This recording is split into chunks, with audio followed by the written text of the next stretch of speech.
I was thinking about this because everybody knows, right? Yesterday, this character, Biken, had her big, character trailer, and she had like the thing where they were showing off how the character worked. And of course, like just naturally around a new character being revealed in this game, there was a lot of discussion about what she kept and what she didn't keep from old games, whether she had changed dramatically from her old playstyle and the things that she did in the old games, all kinds of discussions about it. And I think it's very interesting because I play a lot of game series, right? Not just Guilty Gear. Going from one game to another is always very interesting to me because what they choose to keep or not keep in each game is always such a big deal. I can think of a lot of examples where characters coming back either the same or changed has been good or bad things for me. And it depends on my perspective, right? Because with Biken, I am sure there are many people who played Biken in the old games who look at Biken in this game and they're like, she's not doing what I wanted her to do. I wanted her guard cancel options to be like this. I wanted her to have like this. I wanted her to be focused on that. She's not what I'm looking forward to, right?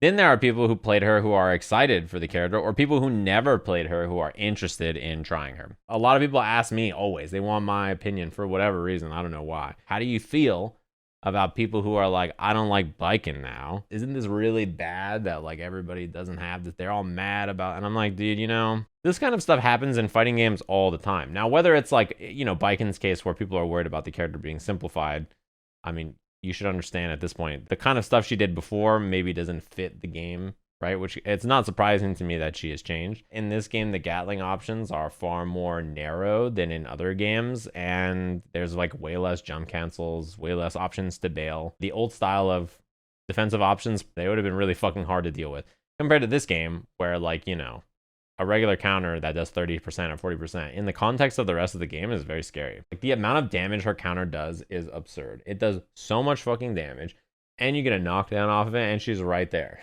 But this kind of stuff happens in every fighting game, and I think it's so interesting because on one hand, perhaps there is value on a character coming back the exact same. Like a good example, maybe. A lot of you guys may know I played a lot of Injustice. I enjoyed that game a lot. It was like the first game I went to a tournament for, and Injustice obviously had a sequel. And in Injustice 1, the characters I played were gone in Injustice 2. I played Nightwing and Martian Manhunter the most, and they are just not in that game at all. When it came out, I was like, well, I know how to play a lot of the other characters in the game from Injustice 1, so maybe I'll try some of them. So I picked Superman, and Superman from Injustice 1 and into Injustice 2 was literally the exact same fucking character. The strategy and the strings you do, even the combos that you did were like the exact same. The most direct transfer ever. And he was really strong in Injustice 1 and really good in Injustice 2 when he came out. And he wasn't the only character like that in Injustice 2. There was like a lot of characters who maybe they had like one or two new things, but overall were exactly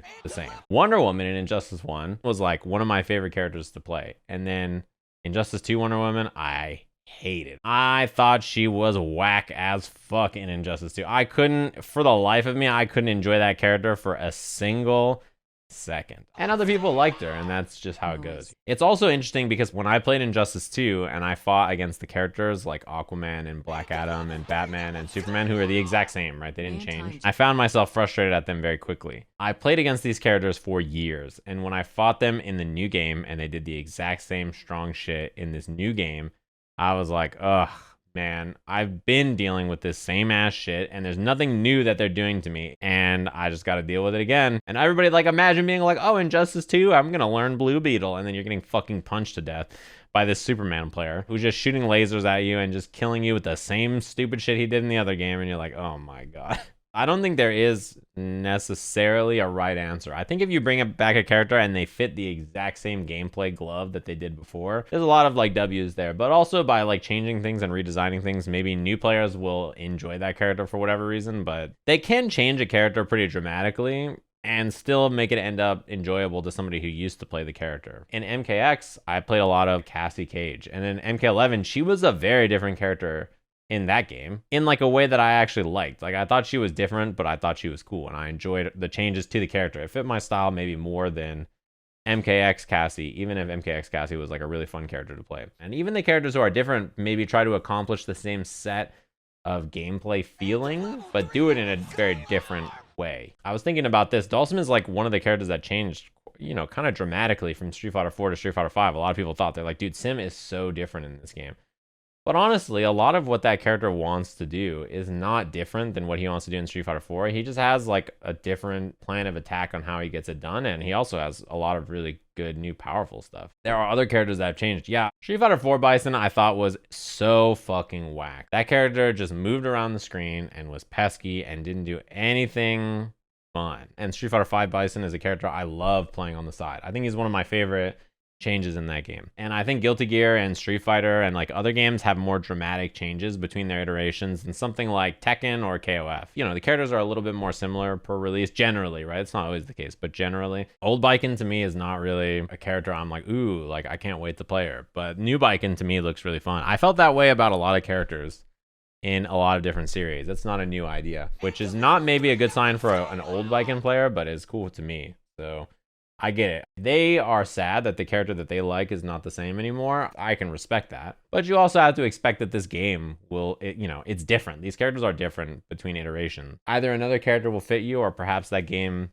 doesn't have an archetype that you enjoy, and that's just how it goes. I've been the person whose like character comes back and they're like really different. I'm like, this is not for me anymore. Whenever you get into an argument with someone on Twitter about Guilty Gear, just pray that their favorite character gets added to Strive.